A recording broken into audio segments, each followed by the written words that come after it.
Ya saya nggak beraninya apa? Karena kapasitas seseorang itu akan ada studi banding, akan ada diperbandingkan. Lo kan Ikhwan gue, bukan mursyid yang ditunjuk. itu akan selalu jadi argumen. Diawali dari sosok. Kita mengenalnya diawali dari sosok. Seseorang yang sudah punya pengetahuan banyak tentang kehidupan, juga tentang bab-bab agama, juga nantinya ditunjuk oleh mursyid yang terdahulu, itu dia akan menjadi mursyid penerusnya. Pada akhirnya nanti orang anak didiknya yang menempuh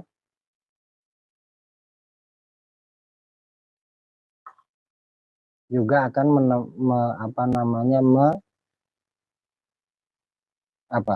yang namanya menempuh minimal dapat pengetahuannya. Mursyid itu dari rusdu. Rusdu itu pengetahuan yang diterima oleh akal. Makanya kebanyakan mursyid kalau ngasih perintah ngalir seolah-olah bertentangan dengan hukum-hukum yang sudah kita kenal, sudah kita pelajarin. Contohnya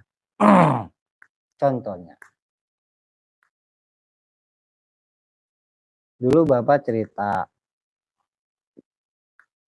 harus berkasih sayang kepada sesama hidup, jangan membunuh.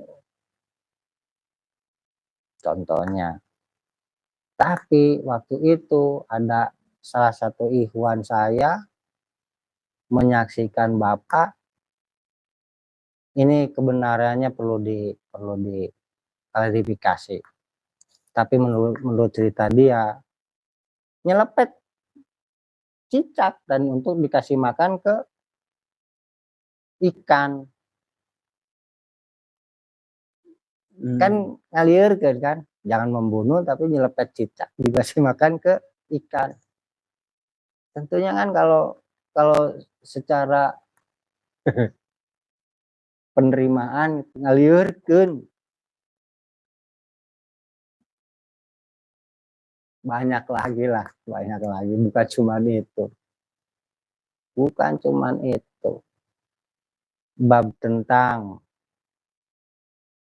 sama berkasih sayang, jangan membunuh, perhatikan sesama hidup kayak gitu.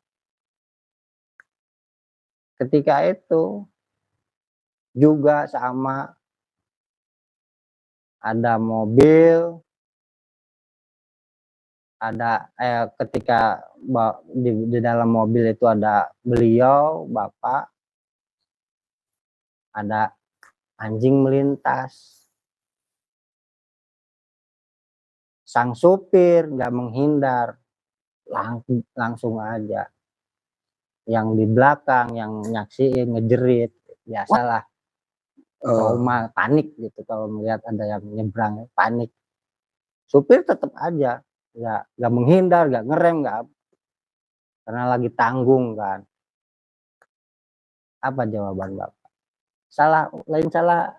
Lain salah mobil, tapi salah ulin. Nah, di tempat yang bukan pada tempatnya.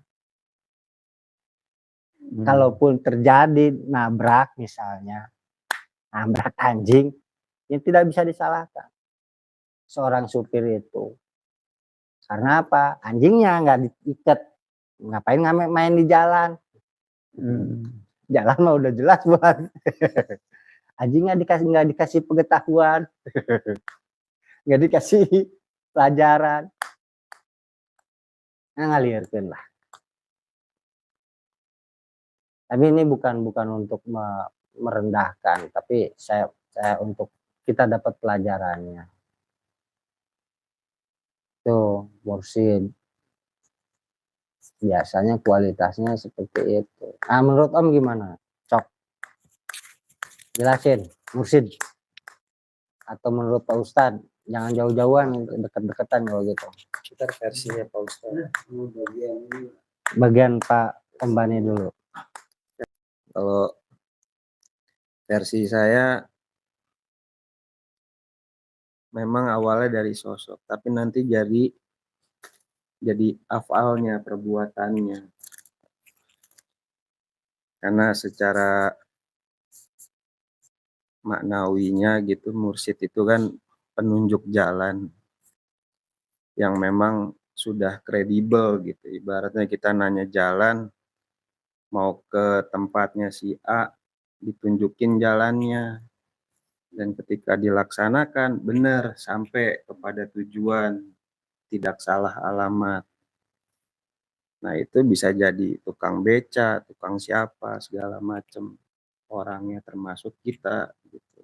Ketika memberikan suatu petunjuk pada seseorang dan itu benar terkonfirmasi, tervalidasi bahwa apa yang diberikan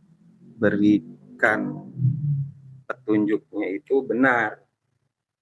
Ya, Gitu. pas. Jadi siapapun itu bisa pada taraf kalau secara maknawinya gitu. Semua orang itu mursyid, tapi mungkin pada derajat tertentu ya dari sisi torikot ya itu ada tingkatan lah yang memang harus patut dihormati, dihargai, juga dari sisi keilmuannya, ya dari sisi kemanusiawiannya lah dalam pelajaran hidup itu sudah terbukti lah. Ya. Jadi nggak hanya sekedar ucap aja, ngomong aja, gitu. Sekedar pengetahuan aja, tapi benar-benar secara pengalaman hidup. Gitu. Jadi ya makanya sangat benar sekali, nyata kalau impian Bapak itu ingin menciptakan generasi 1000 Bapak gitu. 1000 sosok Bapak gitu. Atau Bapak Yoyo gitu. Ya benar itu. Sejalan lah. Bahwa ya dengan pada tingkatan itu beliau tidak terkunci dengan label mursyidnya gitu. Seakan-akan dia memang tokoh yang patut dihormati, dihargai. Enggak. Justru melemparkan kepada anak didiknya, memberikan semacam semangat lah, menanamkan keyakinan ya bahwa kita ini juga berpotensi. Ya sejalan juga ketika di dalam tahiyat kan, ketika Kanjeng Nabi diberikan salam kan langsung dilimpahkan. Assalamualaikum warahmatullahi wabarakatuh. Kan tidak dipegang sendiri sama Kanjeng Nabi. Nah, menurut saya sih seperti itu. Jadi siapapun bisa, tapi dengan syarat ya harus sesuai bahwa apa yang diberikan petunjuknya itu terkonfirmasi dan tervalidasi sesuai lah apa yang diucapnya sesuai dengan perbuatannya seperti itu. Ya mungkin dari sisi yang lain bisa ditambahkan sama Pak Ustadz lah. Paling tidak ya kita tadi menghilangkan bahwa ada wacana kita kan sama-sama ikhwan. Belum tentu. Karena kan hak prerogatif itu Allah bisa menunjukkan kepada siapa saja. Ya, bisa jadi tukang beca itu bisa jadi petunjuk kita, petunjuk jalan kita. Siapa tahu, kita nggak pernah bisa tahu. Nah, itulah Makanya kayak peribahasa, jangan lihat siapa yang berbicara, tapi lihatlah apa yang dibicarakannya. Karena yang keluar dari pantat ayam pun bisa jadi berharga. Undur makola, wala tandur man kola. Seperti itulah. Kalau ada perintah dari mursyid itu harus dikomunikasikan, dikonfirmasi perintahnya dan divalidasi, karena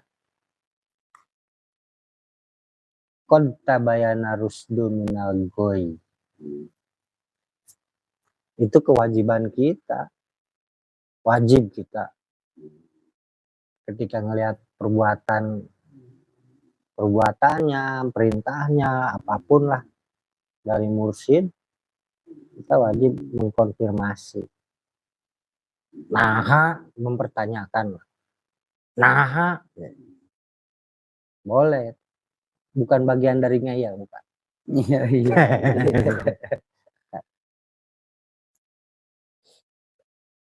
Karena bisa saja kita keliru memahaminya.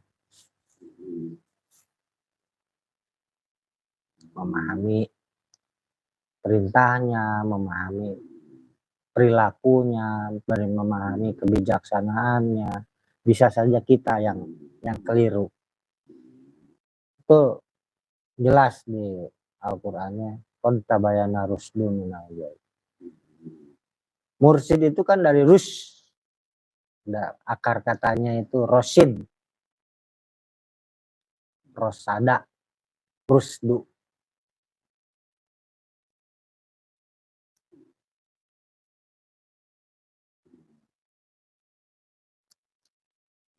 Akan ada banyak kekeliruan.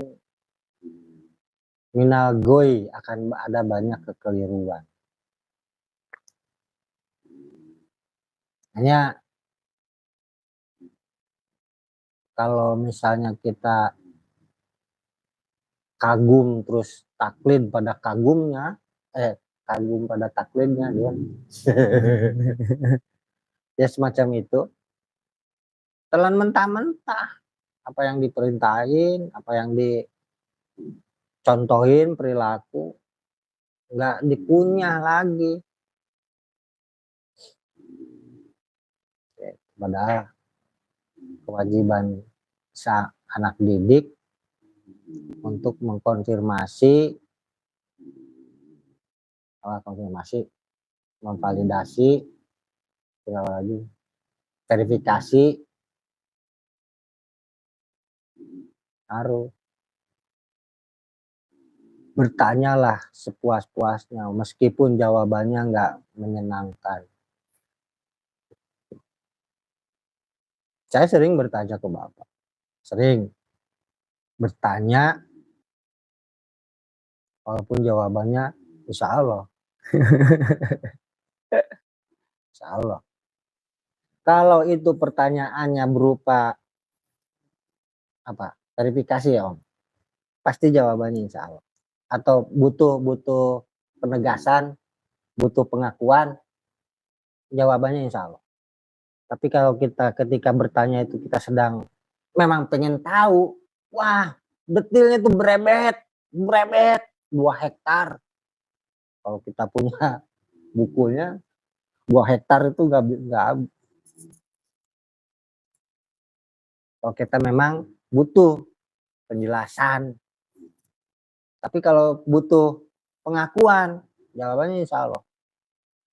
Selalu begitu. Itu yang saya perhatiin dari Bapak kita almarhum.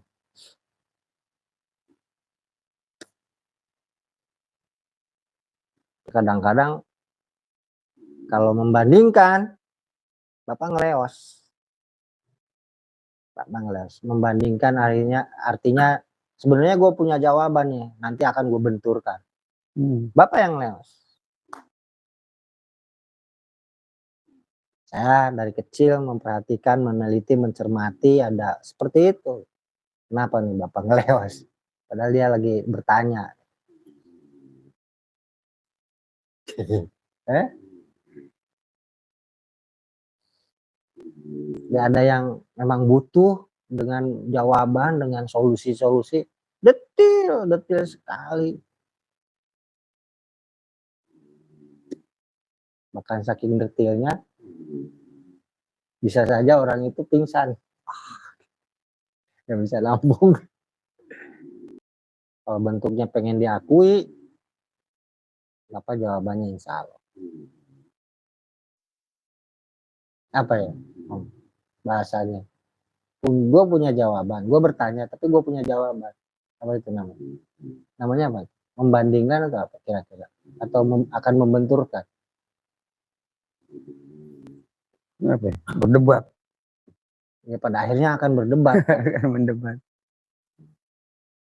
Pada akhirnya akan berdebat. Nah itu Bapak hindari. Ngeleos Bapak, pergi.